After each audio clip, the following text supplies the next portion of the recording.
Ayan guys, maggigisa ako ng ginisang sayote. Lagyan natin ng ground pork. Ayan. Haluin lang natin guys maigi itong ating ground pork. Lagyan natin ng pangpalasa. Ayan, lagyan natin ng toyo. Nalagyan ko siya ng kunting toyo.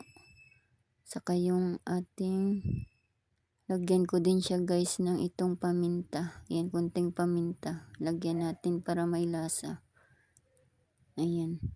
Haluin lang natin to guys maigi para mag-mix yung lahat ng mga seasoning.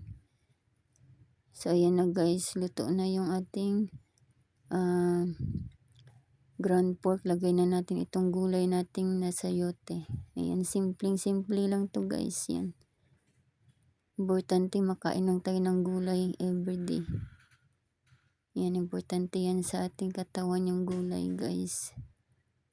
Lagyan natin nitong tubig. Yan. Dinlagyan ko siya ng 2 cups of water. Ayan. Para hindi naman tuyo yung ating gulay. So ayan na guys. Lagyan din natin itong seasoning na pangpalasa. Ayan. Halo-haluin lang natin maigi guys para lahat ng lasa ay ma-mix. Ayan. Mix lang natin guys hanggang sa maluto. Lagyan natin konting asin guys. Ayan. So ayan na guys, luto na yung ating sayote. Yan, kain na tayo guys.